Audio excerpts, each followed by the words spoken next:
সুপ্রিয় দর্শক, আসসালামু আলাইকুম। কাছে দূরে দেশে প্রবাসে যে যেখান থেকে আমাদের সঙ্গে যুক্ত হয়েছেন সকলকেই আন্তরিক ভালোবাসা ও শুভেচ্ছা জানিয়ে শুরু করছি জ্যৈষ্ঠের এই পরন্ত বিকেলে আপনাদের প্রিয় চ্যানেল প্যানভিশন টিভির স্বাস্থ্য বিষয়ক সরাসরি নিয়মিত সাপ্তাহিক আয়োজন শরীর ও মন অনুষ্ঠানে।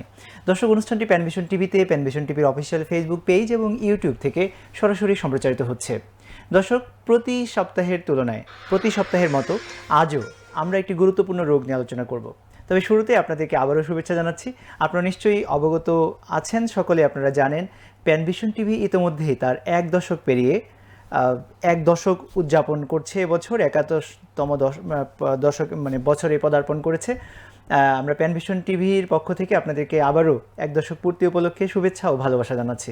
দর্শক, আমরা শুরু করতে যাচ্ছি আমাদের আজকের লাইভ অনুষ্ঠান প্যানভিশন টিভির স্বাস্থ্য বিষয়ক শরীর ও মন অনুষ্ঠান। দেখতে দেখতে আজকে 248তম পর্ব আমরা সঞ্চালন করতে যাচ্ছি ইনশাআল্লাহ।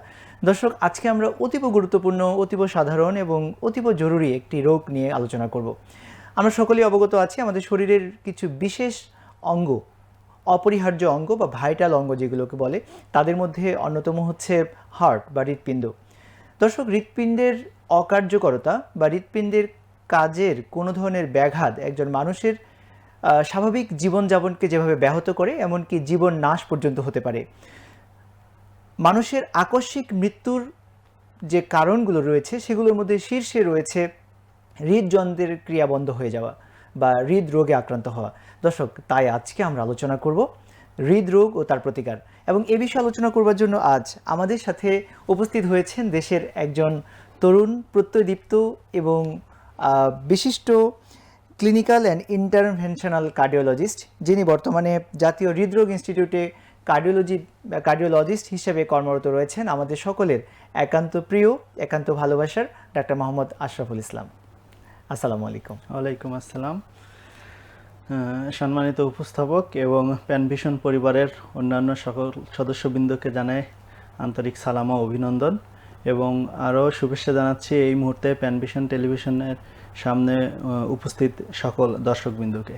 যে আপনাকেও অনেক ধন্যবাদ জানাচ্ছি এবং শুভেচ্ছা জানাচ্ছি আপনার ব্যস্ততার মধ্যেও সময় দিতে। আমরা আসলে একটু ভিন্নভাবে শুরু করতে চাচ্ছি আপনার সাথে আজকের আলোচনাটি।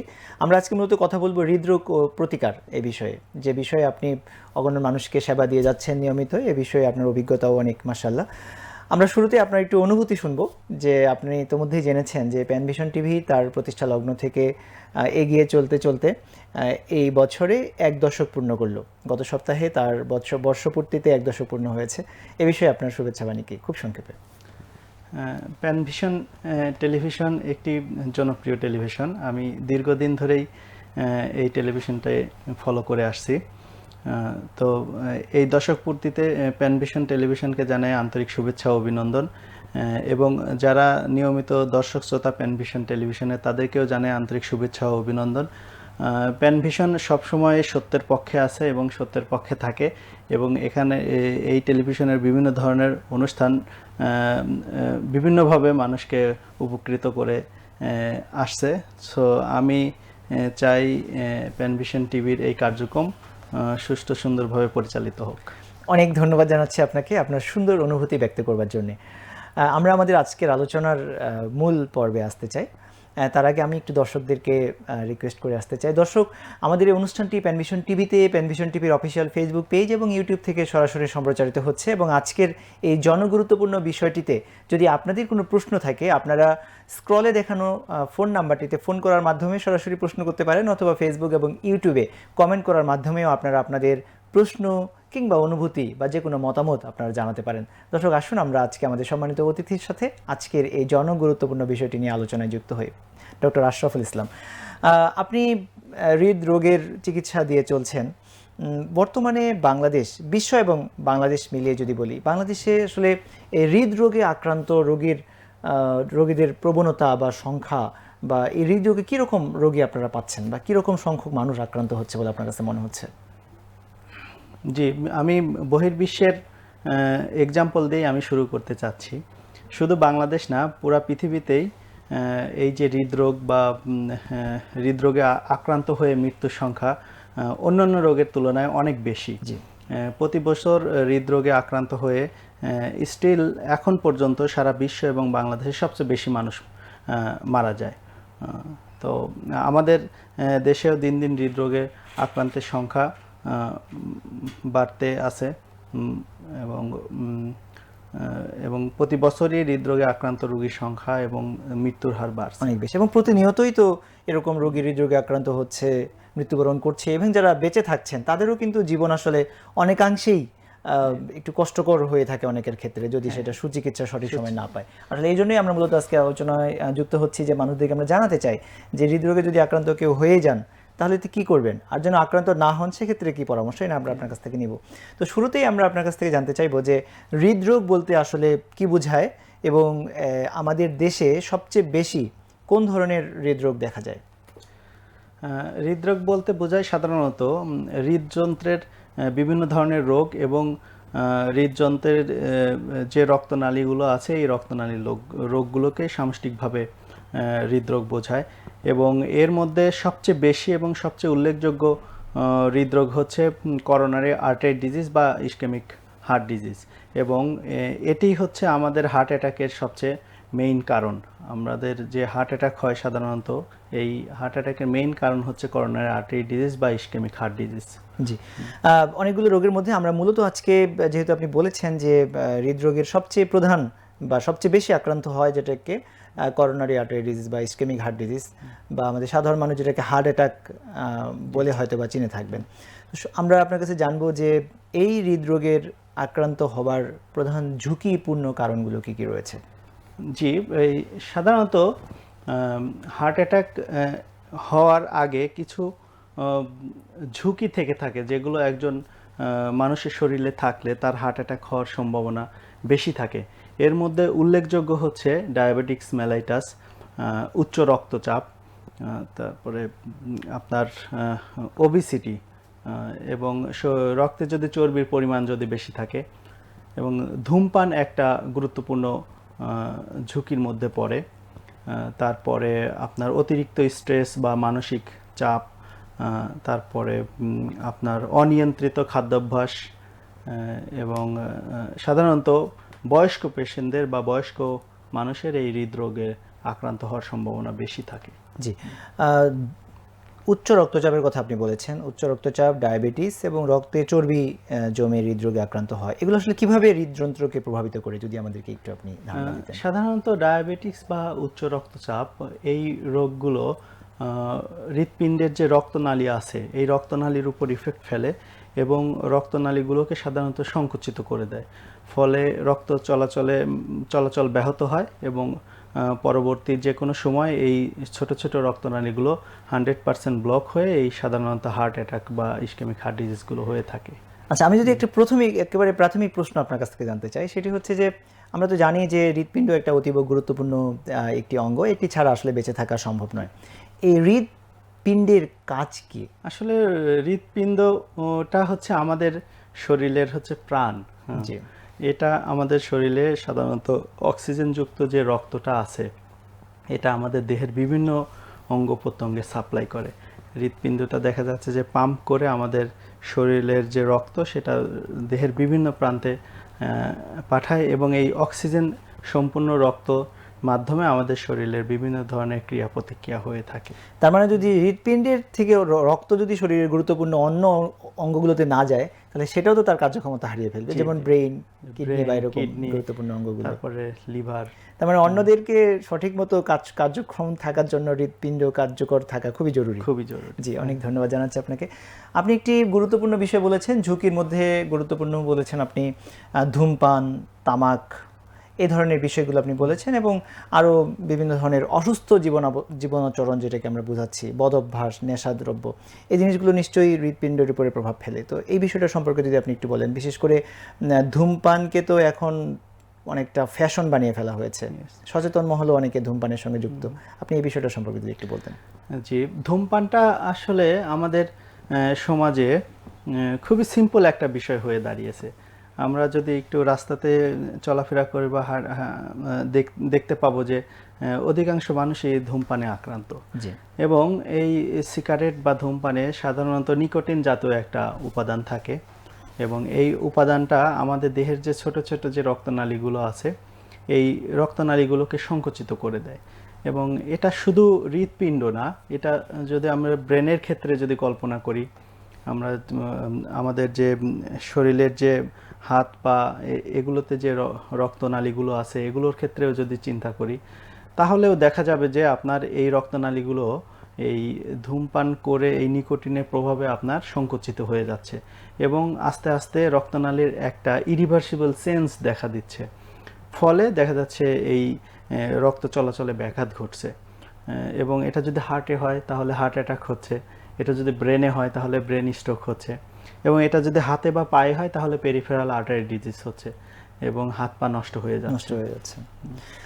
তাহলে এখানে তো প্রতিটা অঙ্গকেই সেটা আসলে মারাত্মকভাবে ক্ষতিগ্রস্ত করছে, ইভেন জীবন নাশ পর্যন্ত এগুলো থেকে হয়ে যেতে পারে। জি জি। মানুষকে আমরা কিভাবে আসলে সচেতন করতে পারি যে এই ধূমপান থেকে, এটা যেহেতু সবচেয়ে বেশি সংখ্যক মানুষ এই বদভ্যাসের সঙ্গে জড়িত, কিন্তু কিভাবে সচেতন করতে পারি? সেটা মানুষকে আমরা দুটা ওয়েতে আমরা সচেতন করতে পারি। একটা, তাদেরকে আমরা অর্থনৈতিক বিষয়টা আমরা তাদেরকে বোঝাইতে পারি যে এইভাবে ধূমপান একটা অর্থনৈতিক দিক দিয়েও একটি ক্ষতিকর একটা অভ্যাস।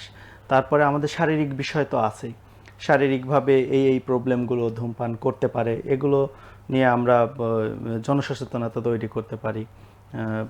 ইলেকট্রনিক মিডিয়া, প্রিন্ট মিডিয়া, এগুলোর মাধ্যমে সবার মাঝে এগুলো আমরা ছড়ায় দিতে পারি। এছাড়াও এই ধূমপান কিন্তু যে করছে সে শুধু ক্ষতিগ্রস্ত হচ্ছে না, তার পাশে যারা আছে তাদেরকে সহ কিন্তু উনি যেমন ধোঁয়াটা টেনে নিচ্ছে এবং তার আশপাশে যারা থাকতেছে তারাও কিন্তু পরোক্ষভাবে এই ধোঁয়াটা তারা টেনে নিচ্ছে। শিশুরাও ক্ষতি থেকে বাঁচতে পারছে না। জি, অনেক ধন্যবাদ জানাচ্ছি আপনাকে।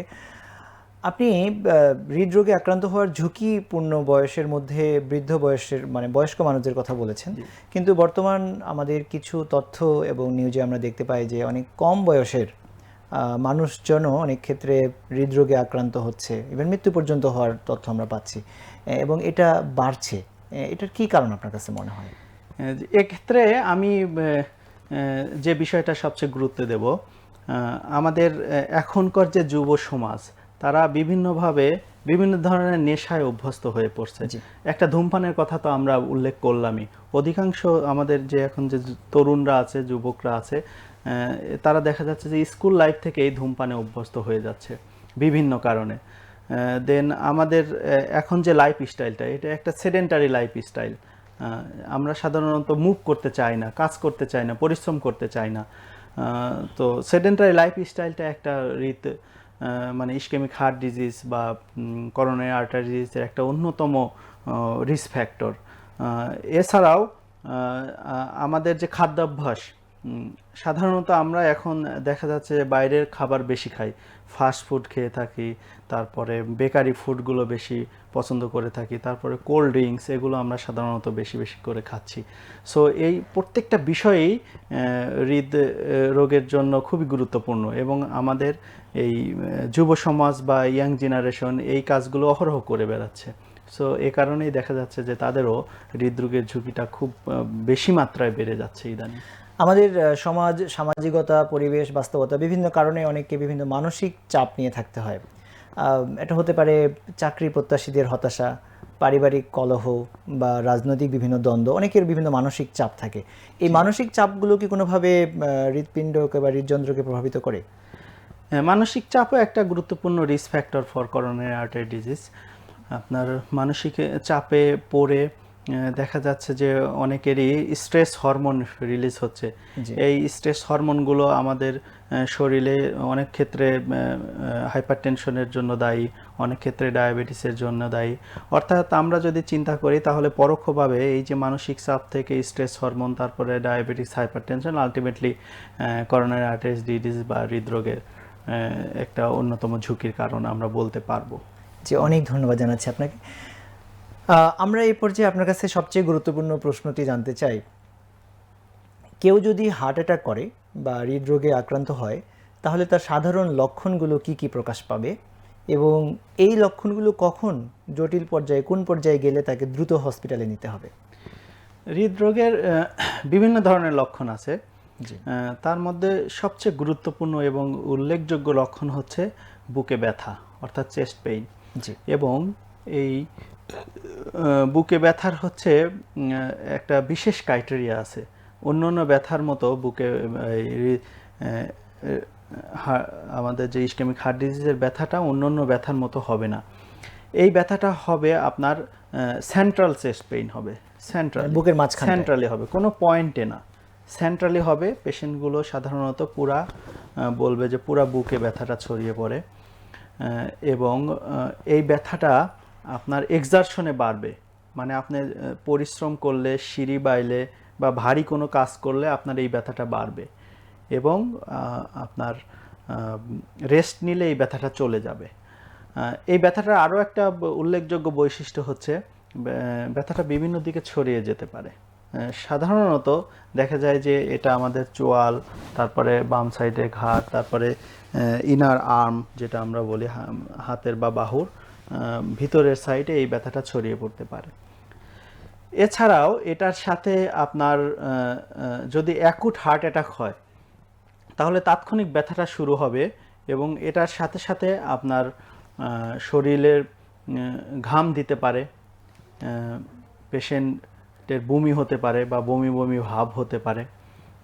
এছাড়াও যদি আরও মারাত্মক পর্যায়ে চলে যায় তাহলে পেশেন্ট অজ্ঞানও হয়ে যেতে পারে।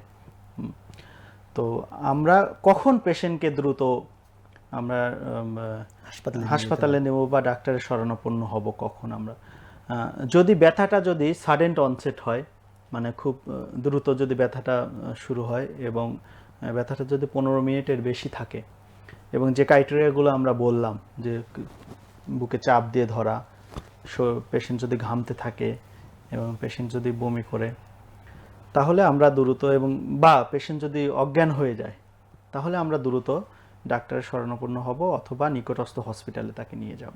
অনেক ধন্যবাদ জানাচ্ছি আপনাকে বিষয়টি আমাদের কাছে পরিষ্কার করবার জন্য। আমরা দেখতে দেখতে আমাদের একটি বিরতি সময় হলো। আমরা বিরতির পরে আবারও আলোচনার পরবর্তী অংশে ফিরে আসব। ততক্ষণ সুপ্রিয় দর্শক, দেখতে দেখতে আমাদের একটি বিরতি সময় হলো। আমরা বিরতির পরে আবারও একই আলোচনায় ফিরে আসছি। ততক্ষণ আমাদের সঙ্গেই থাকুন।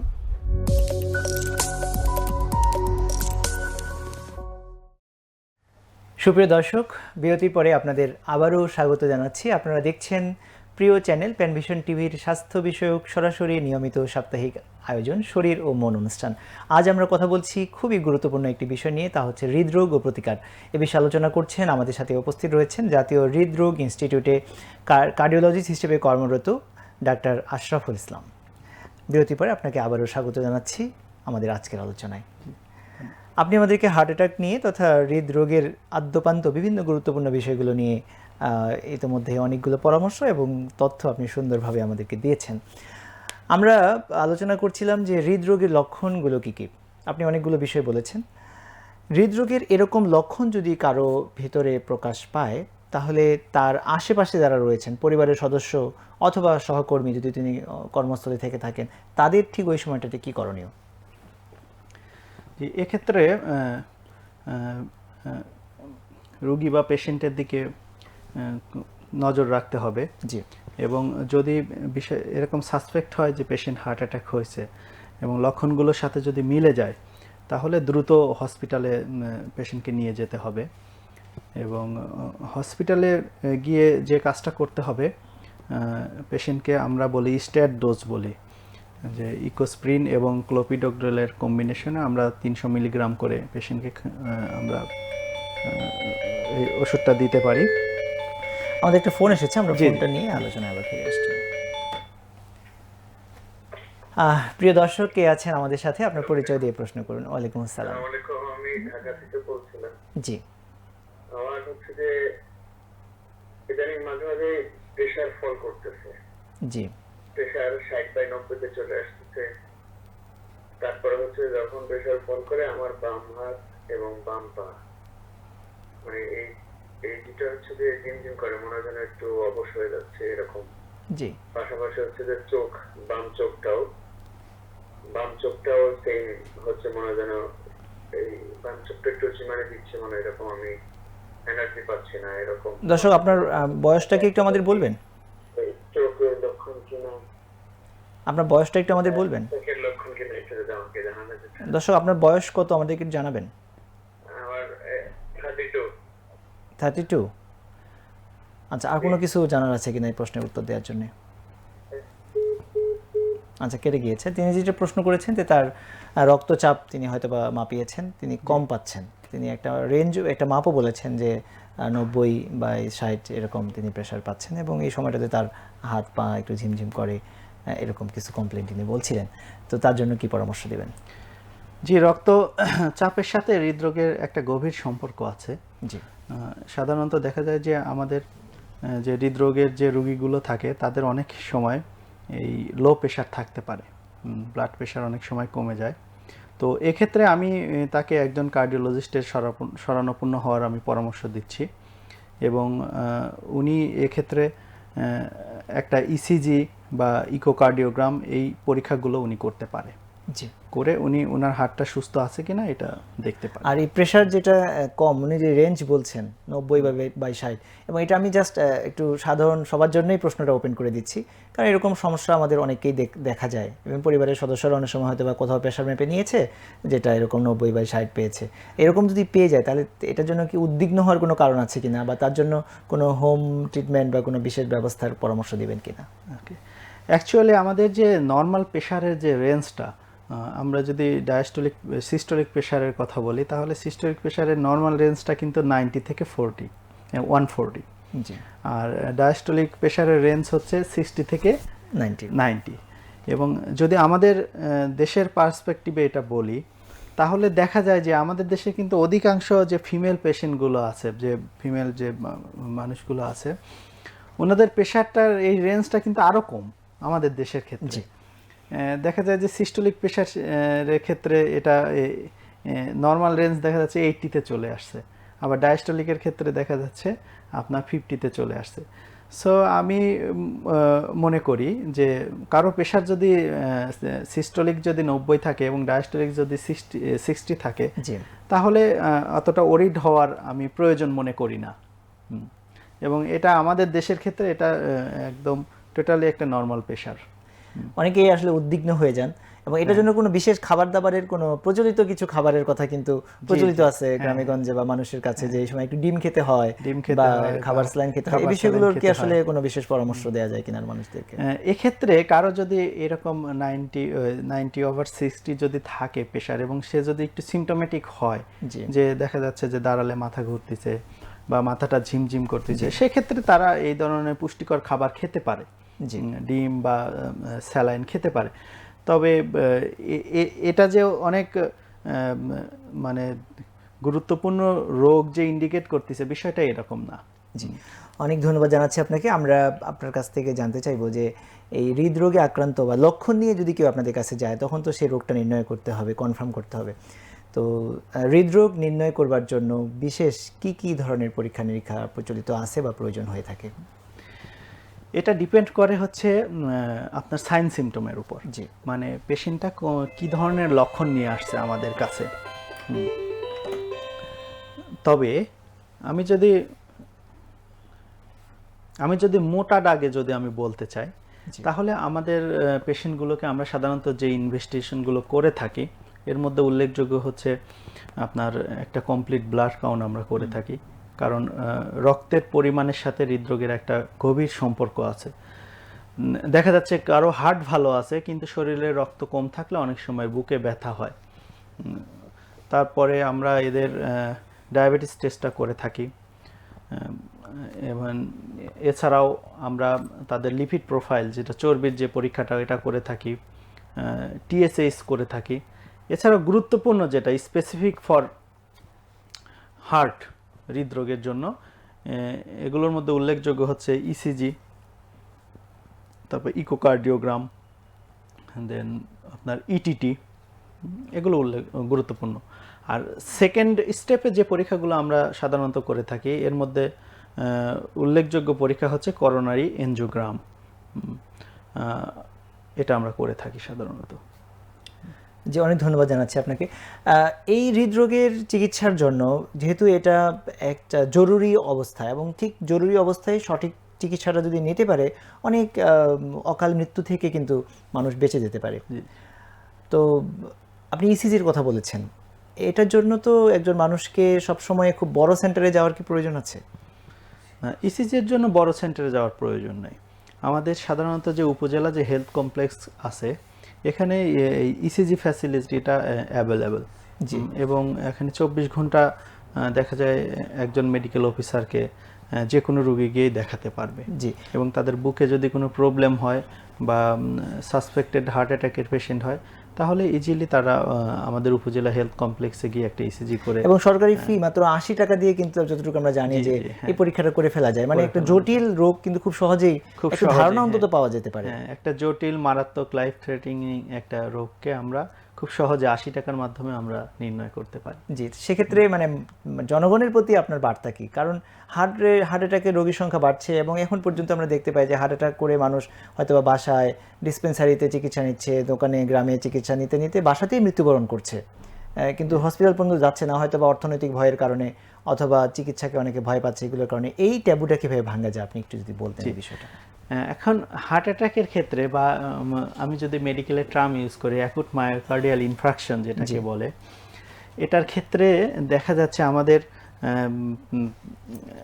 বিশেষ করে পেরিফেরির যে মানুষগুলো আছে এদের বুকে ব্যথার ক্ষেত্রে এরা সাধারণত এই গ্যাসের ব্যথা হিসেবে এরা ধরে নেয়, এবং দেখা যাচ্ছে হার্ট অ্যাটাক হয়ে গেছে কিন্তু ওনারা বিভিন্ন গ্যাসের ট্রিটমেন্ট নিচ্ছে, ফলে রোগটা যখন জটিল মাত্রায় ধারণ করে তখন তারা হচ্ছে ডাক্তারের শরণাপন্ন হয় বা নিকটস্থ উপজেলা হেলথ কমপ্লেক্স বা জেলা সদর হসপিটালে যায়। তো আমি এই সাধারণ জনগণের উদ্দেশ্যে বলবো যে আপনাদের যদি কোনো কারণে বুকে ব্যথা হয় তাহলে কালক্ষেপণ না করে দ্রুত নিকটস্থ হেলথ কমপ্লেক্সে যোগাযোগ করতে পারবো, এবং অ্যাটলিস্ট একটা যেন ইসিজি যেন করে নেয়। জি, মানে একটু নিশ্চিত হওয়া যায় এটা আসলে হার্টের সমস্যা কি না। জি জি জি, অনেক ধন্যবাদ জানাচ্ছি আপনাকে। আমরা দেখতে দেখতে অনেকগুলো বিষয় আপনার কাছ থেকে জেনে নিলাম। আমরা এখন মোতার দাগে আপনার কাছে জানতে চাই যে এই হার্ট অ্যাটাকের কি কি চিকিৎসা রয়েছে এবং আধুনিক কারণের ফলে বাংলাদেশে এই আধুনিক চিকিৎসাগুলো আর কি কি রয়েছে যেগুলো এখন আপনারা এর মাধ্যমে হার্ট অ্যাটাকের চিকিৎসা অনেকাংশেই এখন মানুষের নাগালের মধ্যে চলে এসেছে। তো আপনি আমাদেরকে একটু হার্ট অ্যাটাকের চিকিৎসা সম্পর্কে একটু বলুন। জি, হার্ট অ্যাটাকের চিকিৎসা আসলে জটিল কোনো বিষয় না। এটা আমরা এই রোগীদেরকে খুব সহজে নিকটস্থ হেলথ কমপ্লেক্স থেকেই আমরা এই চিকিৎসাটা শুরু করতে পারি। কোনো পেশেন্টের যদি হার্ট অ্যাটাক হয় এবং আমরা এই প্রশ্নের উত্তর তো নেব, একটু টেলিফোনটা নিয়ে আসছি। আসসালামু আলাইকুম দর্শক, কে আছেন আমাদের সাথে? আপনার পরিচয় দিয়ে প্রশ্ন করুন। জি, আমি মোখলেসুর রহমান। জি, একটা প্রশ্ন ছিল, সেটা হচ্ছে স্ট্রোক করলে কি সিপ্রোটিন খাওয়াই যায়, যে এটা কি ঠিক কিনা? সরি, স্ট্রোক করলে সিপ্রোটিন খাইয়ে দেয় যে? না, সিপ্রোসিন আপনি মনে হয় ইকোস্প্রিন বলতে চাচ্ছেন, মানে স্ট্রোক তো না, হার্ট অ্যাটাকের ফলে যে 4টা ওষুধ একসঙ্গে খাওয়া দেয়, ইকোস্প্রিন মনে হয় আপনি বলতে চাচ্ছেন। ব্যাপারটা কি এরকম? আচ্ছা, আমাদের সম্ভবত প্রশ্ন। এটা কি ঠিক কিনা? জি জি, অনেক ধন্যবাদ। আমরা আসলে আমাদের অতিথির কাছ থেকে উত্তরটি নিচ্ছি এবং আপনি হার্ট অ্যাটাকের চিকিৎসায় তিনি হয়তো বা এই কথাগুলো বলতে চাচ্ছিলেন। দর্শক আমাদের সঙ্গে থাকুন, আমরা উত্তরটি নিচ্ছি। আচ্ছা, এটা দিয়েই শুরু করি। আপনি আগে এটাই বলুন যে হার্ট অ্যাটাকের সন্দেহ হলেই যে আমরা ইকোস্প্রিন খাইয়ে দেই সেই বিষয়টা সম্পর্কে। আচ্ছা, হ্যাঁ, হার্ট অ্যাটাকের ক্ষেত্রে আমরা কালক্ষেপণ না করে খুব দ্রুত চিকিৎসা শুরু করি। জি, এবং এক্ষেত্রে আপনার ওনার কোশ্চেনের প্রেক্ষিতে আমি একটা কথা একটু ক্লিয়ার করতে চাই। উনি কিন্তু হার্ট অ্যাটাক বলেনি, শব্দটা বলছে স্ট্রোক। তো এই বিষয়টা একটু ক্লিয়ার করতে চাই। আসলে স্ট্রোক হচ্ছে ব্রেনের রোগ। জি, স্ট্রোক হয় ব্রেনে, কখনোই হার্টে না। হার্টে হয় হচ্ছে আমাদের হচ্ছে হার্ট অ্যাটাক। তো পেশেন্ট যদি কনফার্ম করা যায় যে হ্যাঁ পেশেন্টের হার্ট অ্যাটাক হয়েছে, তাহলে আমরা কালক্ষেপণ না করে দ্রুত 300 মিলিগ্রাম ইকোস্প্রিন এবং 300 মিলিগ্রাম ক্লোপিডোগ্রল আমরা দ্রুত পেশেন্টকে খাওয়াই দেব, এবং সেটা রোগী যেখানেই থাকুক, উপজেলা যেখানেই থাকুক। এবং দর্শক যেটা প্রশ্ন করেছেন, এবং যদি খুব সাসপেক্টেড হয় যে এটা হার্ট অ্যাটাকই, এটা যদি জানা যায়, বোঝা যায় যে না এটা হার্ট অ্যাটাক হওয়ার সম্ভাবনাই বেশি, তাহলে আমরা ওষুধগুলো খুব দ্রুত পেশেন্টকে খাওয়াই দেব। জি, এবং খাওয়ালে হচ্ছে ক্ষতি নাই, কিন্তু না খাওয়ালে দেরি করলে বড় ধরনের ক্ষতি হয়ে যেতে এখান থেকে এই সমস্যাটা আরো জটিল পর্যায়ে যেতে পারে। দর্শক যেটা প্রশ্ন করেছেন যে এগুলোর কোনো ক্ষতি, আপনি তো বলে দিয়েছেন যদিও, যদি হার্ট অ্যাটাক নাও হয়ে থাকে কথার কথা, তাহলেও তো কোনো ক্ষতি নেই আপনি বলেছেন। যে অনেক ধন্যবাদ দর্শক, আশা করি আপনি বিষয়টি পরিষ্কার হয়েছেন। তবে এটা তো এখন নিশ্চিত হওয়ার, আসলে যে এটা হার্ট অ্যাটাক, আমাদের সম্মানিত অতিথি বলেছেন যে এটা যে হার্ট অ্যাটাক, এটা কিন্তু একটা ইসিজি করলেই প্রাথমিক ধারণাটা পাওয়া যায়, যেটা উপজেলা হেলথ কমপ্লেক্সও এখন খুবই অ্যাভেলেবল। দর্শক আশা করি বুঝতে পেরেছেন। তো আমার কাছ থেকে আমরা নিশ্চিত হয়ে খাওয়ানোটাই ভালো। জি, নিশ্চিত হয়ে খাওয়ানোই ভালো। ধন্যবাদ। আমরা আপনার কাছ থেকে আবারও কম্প্যাক্ট আকারে জানতে চাই যে হার্ট অ্যাটাকের চিকিৎসা পদ্ধতিগুলো কি কি আছে?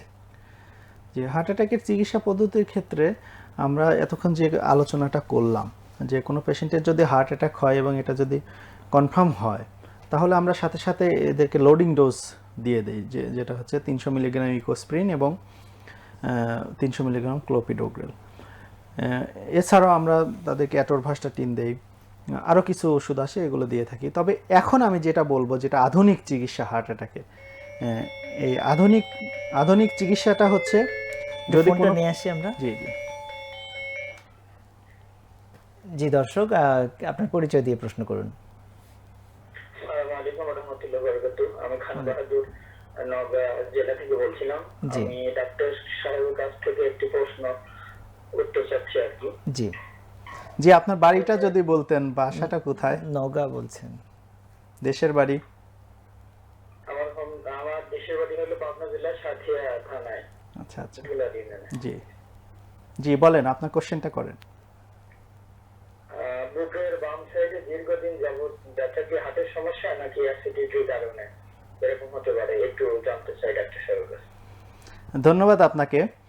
আসলে বুকে ব্যথা হলে যে এটা যে হার্টের ব্যথা হবে, বিষয়টা কিন্তু এরকম না।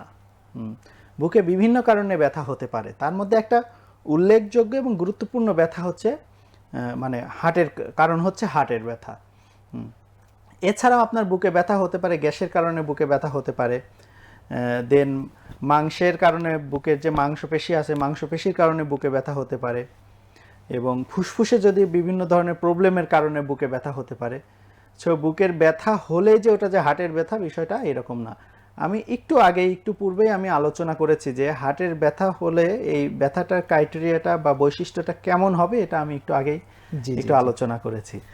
সাধারণত বুকে চাপ দিয়ে ধরবে, তারপরে বিভিন্ন দিকে ছড়ায় পড়বে, ঘাড়, হাত, পিছন সাইড, এরকম বিভিন্ন দিকে রেডিয়েশন হবে, ছড়ায় যাবে ব্যথা। তবে যদি সন্দেহ হয় সেটাকে নিশ্চিত হয়ে নেওয়া উচিত। যে সন্দেহ হলে কিন্তু বলেছেন, দর্শকও বলে যে প্রশ্নটি করেছেন যে অনেক সময় এটা গ্যাসের ব্যথা কিনা, মানুষের সাধারণ যেটা পারসেপশন যে এটা গ্যাসের ব্যথা কিনা, এটা নিয়ে গ্যাসের ওষুধ খেয়ে অনেকে সময় পার করতে চায়, সময় পার করে অনেকে। তো দর্শক আশা করি আপনারা বুঝতে পেরেছেন। আপনি আসলে আমাদের হার্ট অ্যাটাকের আধুনিক চিকিৎসা সম্পর্কে বলছিলেন, এটা আমাদেরকে আপনি পরিষ্কার করুন। জি, এখন আমাদের হার্ট অ্যাটাকের আধুনিক চিকিৎসা যেটা, পেশেন্টের যদি আমরা অ্যাকুট হার্ট অ্যাটাক যদি কনফার্ম করতে পারি এবং ইসিজিতে যদি ক্রাইটেরিয়া ফিল করে, ইসিজি ক্রাইটেরিয়া আছে, এই ক্রাইটেরিয়া যদি ফিল করে, তাহলে আমরা সাধারণত দেখা যায় 12 ঘন্টার মধ্যে যে রক্তনালীতে ব্লকের কারণে হার্ট অ্যাটাকটা হয়েছে, ওই রক্তনালীটা পরিষ্কার করে ওখানে আমরা রিং বসায় দিই, যেটাকে বলে এনজিওপ্লাস্টি, মেডিকেল টার্ম যেটাকে বলে এনজিওপ্লাস্টি, এবং স্টেন্ট ইমপ্লান্টেশন বলে। আমরা সহজ ভাষায় সাধারণ মানুষের বোঝার ক্ষেত্রে আমরা এটাকে বলি যে রিং পরানো বা রিং বসানো। এবং আমরা যদি এটা 12 ঘন্টার মধ্যে, হার্ট অ্যাটাকের 12 ঘন্টার মধ্যে যদি আমরা এই কাজটা করতে পারি, তাহলে মৃত্যু ঝুঁকি অনেকটাই কমে যায় এবং পেশেন্টের হার্ট একদম পূর্বের অবস্থায় ফিরে আসার সম্ভাবনা খুবই বেশি থাকে। জি, প্রায় 90%-এর উপরে থাকে পূর্বের অবস্থায় ফিরে আসা। জি, তাহলে এই যে 12 ঘন্টার মধ্যে যে এই চিকিৎসাটা যে নেয়ার একটা ব্যাপার আছে, এখানে তো মানে মানুষের তো একটা প্রস্তুতির ব্যাপার আছে, এবং এটা আসলে কোন কোন লেভেল পর্যন্ত গেলে করতে পারে? সব জায়গায় তো নিশ্চয়ই এই ফ্যাসিলিটি নেই এখন পর্যন্ত বাংলাদেশে। কোন কোন লেভেলের হসপিটালগুলোতে এটা তারা পাবেন, এবং এটি কি আসলে অনেক বেশি ব্যয়বহুল কিনা, এটা সম্পর্কে একটু ধারণা দিতে হবে। এক্ষেত্রে আসলে এই ট্রিটমেন্ট প্যাটার্নটা তো আমাদের উন্নত বিশ্বের জন্য, উন্নত বিশ্বের দেখা যাচ্ছে যে হাতের পাশেই একটা কার্ডিয়াক সেন্টার, বাসা থেকে বের হলেই কার্ডিয়াক সেন্টার পাওয়া যায়, কিন্তু আমাদের দেশের ক্ষেত্রে আসলে এতটা অ্যাভেলেবল না। আমাদের দেশের ক্ষেত্রে সবে মাত্র এই ফ্যাসিলিটিটা চালু হয়েছে। যেমন আমাদের জাতীয় হৃদরোগ হসপিটালে অফিসিয়াল টাইমে, মানে এখন সকাল 8টা থেকে রাত 8টা পর্যন্ত আমরা এই সেবাটা দিয়ে যাচ্ছি। কোনো পেশেন্ট যদি অ্যাকুট হার্ট অ্যাটাক নিয়ে 12 ঘন্টার মধ্যে আমাদের সেন্টারে আসে, তাহলে আমরা এই সেবাটা দিয়ে থাকি। এবং এই কিছুদিন আগেও আমরা ফ্রি, মানে সরকারের পক্ষ থেকে এই সেবাটা, মানে রিংটা আমরা ফ্রি আমরা প্রোভাইড করতেছিলাম, কোনো খরচ দিতে হচ্ছিল না। কিন্তু এখন এই ফ্রি রিং সাপ্লাই না থাকার কারণে এখন এই রিংটা পেশেন্টকে কিনে দিতে হচ্ছে, এবং আপনার বাইরে যে খরচটা 70,000 টাকা এক্সট্রা চার্জ দিতে হয়, এখানে সেই চার্জটা দিতে হয় না। সাধারণত দেখা যায় রিং এবং কিছু ওষুধপাতি কিনে দিলেই মোটামুটি এই রিং এর খরচটা 80 থেকে 1 লাখ টাকার মধ্যে এটা হয়ে যায়। একটা লাইফ সেভিং একটা প্রসিডিউর। এটা কি রাজধানীর বাইরের যে টারশিয়ারি হসপিটাল বিভাগীয় শহরগুলোতে আছে, এগুলোতে এখন পর্যন্ত এগুলোর প্রতুলতা কেমন, একটু আমাদের দর্শকদেরকে আমরা জানিয়ে রাখতে চাই। হ্যাঁ, বেসরকারিভাবে বিভিন্ন হসপিটালে এই সেবাটা এখন চালু হয়েছে, আর সরকারিভাবে বিভিন্ন যে টারশিয়ারি কেয়ার হসপিটাল আছে, এই হসপিটালগুলোতে এটার ফ্যাসিলিটি আছে, কিন্তু মানুষের সচেতনতার অভাবে এবং ডাক্তার স্বল্পতার কারণে এখনো পুরোপুরি সম্ভব হয়ে উঠছে না। তবে আমরা মানুষকে এতটুকু সচেতন করতে পারি যে আপনার হার্টের সমস্যা হলে আপনি খুব দ্রুত নিকটস্থ হসপিটালে গেলে তো তারা সেখান থেকে তাকে রেফার করে উচ্চতর সেন্টারে পাঠিয়ে দেবে। আসলে দেখতে দেখতে আমাদের আলোচনা শেষ না হলেও সময় আসলে ফুরিয়ে গেছে। আমরা সর্বশেষ আপনার কাছে জানতে চাইবো যে হৃদরোগ থেকে আত্মরক্ষার জন্য হৃদরোগ প্রতিরোধের উপায়গুলো কি কি রয়েছে? জি, হৃদরোগ প্রতিরোধের ক্ষেত্রে আমি প্রথমেই যে বিষয়টা উপর গুরুত্ব দেব সেটা হচ্ছে আপনারা থেমে থাকবেন না। জি, থেমে থাকবেন না, আপনারা হাঁটুন। অ্যাটলিস্ট সপ্তাহে 150 মিনিট আপনারা একটু দ্রুত হাঁটুন, অথবা আউটডোর গেম, সাইক্লিং অথবা সুইমিং, এই জাতীয় ব্যায়াম এক্সারসাইজগুলো আপনারা করুন অ্যাটলিস্ট সপ্তাহে মানে 150 মিনিট। অর্থাৎ আমরা যদি এটা ডেটে নিয়ে আসি তাহলে দেখা যাচ্ছে একদিনে 30 মিনিট, খুব একটা বেশি না। দ্বিতীয়ত, খাদ্যাভ্যাসের চেঞ্জ করুন। অতিরিক্ত তেল চর্বি জাতীয় খাবার, ফাস্ট ফুড, বেকারি ফুড বা কোমল পানীয়, এগুলো পরিহার করুন। তৃতীয়ত বলবো যে আপনার ওজন নিয়ন্ত্রণে রাখুন। ডায়াবেটিস হলে ডায়াবেটিস নিয়ন্ত্রণে রাখুন, হাইপারটেনশন থাকলে প্রেশার নিয়ন্ত্রণে রাখুন, অতিরিক্ত স্ট্রেস থেকে মুক্ত থাকুন। এবং যে রিস্ক ফ্যাক্টরগুলোর কথা বলছি, যদি ধূমপান করে বা অ্যালকোহলিক হয় তাহলে এগুলো পরিহার করুন। এগুলো করলে আমরা মোটামুটি হৃদরোগ থেকে অনেকাংশেই রক্ষা পাওয়া সম্ভব হবে ইনশাআল্লাহ। আর হচ্ছে যে হৃদরোগে কেউ একবার যদি আক্রান্ত হয়ে যায়, তার কি আর স্বাভাবিক জীবনে ফেরা বা পরিপূর্ণ কর্মক্ষম জীবন উদযাপন করা, এটা কি সম্ভবের পর্যায়ে আসে কিনা? অবশ্যই সম্ভব। কেউ যদি হৃদরোগে আক্রান্ত হয় তাহলে সে স্বাভাবিকভাবেই তার জীবনকে পরিচালনা করতে পারবে, যদি সে সঠিক সময়ে সঠিক চিকিৎসাটা নিয়ে থাকে, নিয়মিত ডাক্তারের ফলো আপে থাকে, এবং যে রিস্ক ফ্যাক্টরগুলো আছে যেমন ডায়াবেটিক্স, হাইপারটেনশন, এগুলো যদি নিয়ন্ত্রণে রাখে, খাদ্যাভ্যাসের যদি চেঞ্জ নিয়ে আসে, ধূমপান মুক্ত থাকে যদি, তাহলে সে মোটামুটি একজন সাধারণ মানুষের মতোই সে। ধন্যবাদ। শেষ প্রশ্ন হলো, কেউ জীবনে কোনো একবার হৃদরোগে বা হার্ট অ্যাটাকে আক্রান্ত হলে তার সাথে বেশ কিছু ওষুধ যুক্ত করে দেওয়া হয় এবং এগুলোতে চলবে লিখে দেওয়া হয়। তো সাধারণ মানুষের এটা নিয়ে অনেক কৌতূহল যে এই ওষুধগুলো কি তাকে সারা জীবন চালিয়ে যেতে হবে কিনা? হৃদরোগে আক্রান্ত হলে আমরা সাধারণত দেখা যায় যে 4টা থেকে 5টা ওষুধ, কারো কারো ক্ষেত্রে একটু বেশি মাত্রায় ওষুধও প্রয়োজন হয়। এই ওষুধগুলো প্রত্যেকটাই হচ্ছে লাইফ সেভিং ওষুধ। প্রত্যেকটা ওষুধেরই একটা নির্দিষ্ট কাজ আছে। সো এই ওষুধগুলো যদি আমরা বন্ধ করে দেই তাহলে দেখা যাবে যে কোনোটার ক্ষেত্রে রক্তের চর্বির মাত্রা ঠিক থাকবে না, আবারও তার এই রোগে আক্রান্ত হওয়ার ঝুঁকিটা বেড়ে যাবে। এর মধ্যে একটা ওষুধ আছে রক্তকে তরল করে রাখে, রক্ত জমাট বাঁধা, আলোচনা হলো একটু আগে, অ্যাসপিরিন। ইকোস্প্রিন। সো এই ওষুধগুলো তাকে চালিয়ে যেতে হবে এবং ডাক্তারের ফলো আপে থাকতে হবে। ডাক্তার ফলো আপে রেগুলার সে ডাক্তারের ফলো আপ করবে। জি। এবং এই ওষুধের ডোজগুলো মডিফাই হয়, সবসময় যে একই মাত্রার ডোজে চলবে বিষয়টাও এরকম না। আবার সবসময় যে একটা নির্দিষ্ট সংখ্যার ওষুধই চলবে বিষয়টাও এরকম না, কম বেশি হতে পারে, তবে ডাক্তারের ফলো আপে থাকতে হবে। জি, অনেক ধন্যবাদ জানাচ্ছি আপনাকে। আমাদের দর্শকদের জন্য যদি আপনার সর্বশেষ কোনো বিশেষ পরামর্শ থাকে, আপনি আমাদের দর্শকদের উদ্দেশ্যে এই শেষ মিনিটে যদি এই পরামর্শটা দিয়ে দেন, তাহলে আমরা আমাদের অনুষ্ঠান শেষ করতে পারি। জি, দর্শকদের আমি বলবো, হার্ট বা হৃৎপিণ্ড হচ্ছে আমাদের দেহের প্রাণ। হৃৎপিণ্ড যতদিন সচল থাকবে আমরা ততদিন বেঁচে থাকব। তাই আমি মনে করি হৃৎপিণ্ডের জন্য যেই কাজ বা যেই খাবারগুলো ঝুঁকিপূর্ণ বা যেই রোগগুলো ঝুঁকিপূর্ণ, আমরা চেষ্টা করব সেগুলো পুরোপুরি ভাবে নিয়ন্ত্রণে রাখায় বা অ্যাভয়েড করার। মনে রাখবেন, একবার যদি হার্টটা বন্ধ হয়ে যায় তাহলে আর চালু হবে না। ধন্যবাদ দর্শকবিন্দু। ধন্যবাদ আপনাকেও, আপনার অনেক ব্যস্ততার মধ্যেও আমাদেরকে যে আপনি সময় দিয়েছেন এবং জনগুরুত্বপূর্ণ বিষয়ের খুবই গুরুত্বপূর্ণ আলোচনা আপনি করে আমাদের দর্শকদের আশা করি আলোচনা অনেক উপকারে আসবে ইনশাআল্লাহ।